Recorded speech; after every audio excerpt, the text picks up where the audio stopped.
La soledad que nadie ve. Hay experiencias que no se nombran porque no parecen graves, no hacen ruido, no detienen la vida, no llaman la atención de nadie. Sin embargo, se sienten todos los días. Esta es una de ellas. La soledad de la que vamos a hablar aquí no siempre se reconoce como soledad. No se presenta como ausencia ni como abandono evidente. A veces convive con agendas llenas, con personas alrededor, con responsabilidades cumplidas, y aún así algo se siente vacío. Muchas atraviesan esta experiencia sin saber cómo ponerla en palabras. Siguen adelante, funcionan, responden. Desde fuera parecen fuertes, estables, capaces. Y por dentro hay una sensación persistente de estar sosteniendo más de lo que reciben, de estar presentes sin sentirse realmente acompañadas. Este audiolibro no es una explicación psicológica ni una invitación a revisarlo todo de golpe. Tampoco es un reproche ni una queja. Es un espacio para detenerte un momento y mirar con honestidad una experiencia que quizás lleva tiempo viviendo en silencio. Si alguna vez sentiste que estabas para todos, pero no para ti, si alguna vez notaste que cumplías roles sin ocupar un lugar claro, si alguna vez te preguntaste ¿por qué te sentías sola incluso estando acompañada? Este audio es para ti. No para darte respuestas rápidas ni soluciones inmediatas, sino para empezar por algo más sencillo y más necesario. Reconocer sin juicio esa soledad que nadie ve, pero que tú sí has sentido. Capítulo 1. La soledad que nadie ve. Esta soledad no suele aparecer de golpe. Se instala lentamente en la vida cotidiana, en la forma en que organizas tus días, en la manera en que respondes a los demás, en cómo te acostumbras a estar disponible incluso cuando estás cansada. No siempre se siente como tristeza. Muchas veces se siente como rutina.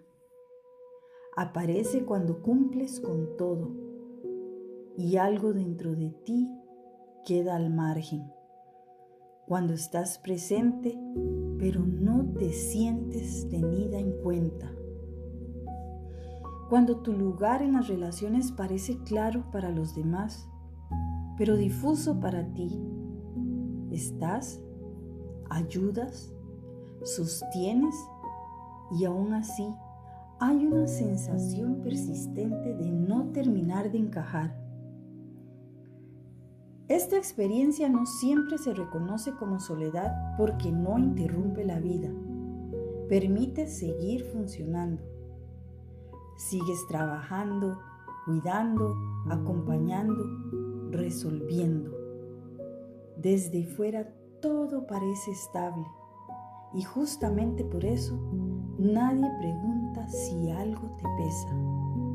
A veces ni tú lo haces. Con el tiempo, esta forma de estar se vuelve habitual. No te preguntas si hay otra manera. Simplemente sigues. Sigues estando para otros, sigues postergándote un poco, sigues adaptándote.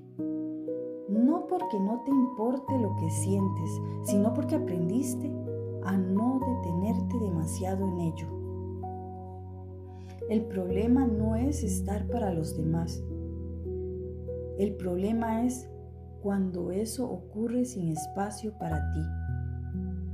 Cuando tu presencia se vuelve una función constante y tu necesidad queda siempre en segundo plano, ahí es donde esta soledad comienza a pesar, aunque no tenga un nombre claro. Este capítulo no busca que te juzgues ni que revises tu vida entera. Busca que comiences a observar cómo estás hoy. Si te reconoces en esta manera de estar, no es para reprocharte nada, sino para comenzar a mirar con más honestidad un lugar que has ocupado durante mucho tiempo sin cuestionarlo. Reconocer esta soledad no cambia nada de inmediato. Sin embargo, cambia algo importante: dejar de ser invisible. Y lo que deja de ser invisible comienza poco a poco a tener espacio. Capítulo 2. ¿Qué tipo de soledad es esta? Cuando se habla de soledad, casi siempre se piensa en ausencia de personas. Pero la soledad de la que hablamos aquí no tiene que ver con estar sola, sino con estar sin espacio. Aparece cuando participas en la vida de otros, pero no te sientes verdaderamente tenida en cuenta. No es que nadie te quiera ni que no haya afecto. Es que las relaciones se construyen más desde lo que das que desde lo que eres. Estás cuando hace falta, pero no siempre cuando hay elección. Y esa diferencia, aunque no se diga, se siente. Esta soledad se expresa con gestos cotidianos. Ser quien escucha, pero no quien es escuchada. Ser a quien llaman cuando algo va mal, pero no cuando algo va bien. Estar incluida y no priorizada. No es un rechazo abierto, es una omisión constante. Muchas mujeres normalizan esta experiencia. La confunden con madurez, con independencia, con fortaleza. Se dicen que así son las relaciones y que no hay que esperar demasiado.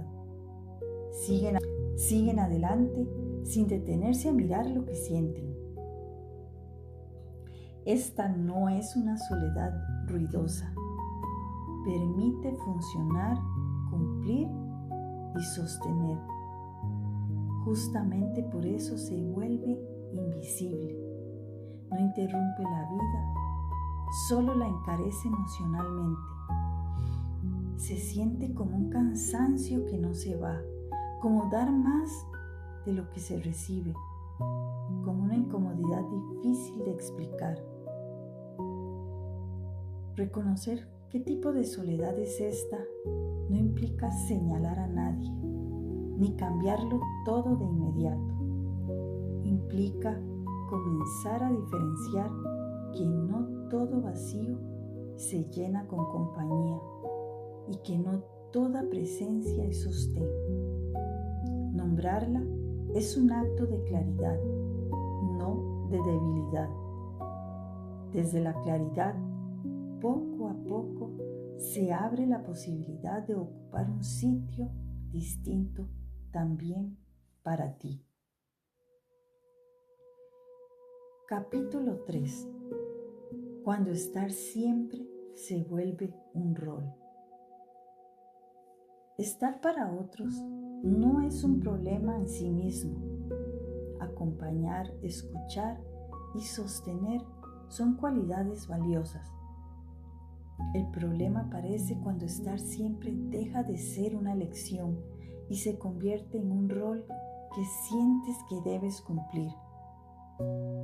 Cuando tu presencia ya no nace del deseo, sino de la costumbre o de la expectativa de los demás. Este rol suele construirse de manera silenciosa. Nadie te lo impone de forma directa. Simplemente con el tiempo, los demás comienzan a contar contigo. Te buscan porque respondes, porque entiendes, porque no fallas. Y tú, acostumbrada a estar, sigues estando. No porque siempre quieras, sino porque sientes que así es como funcionan las cosas.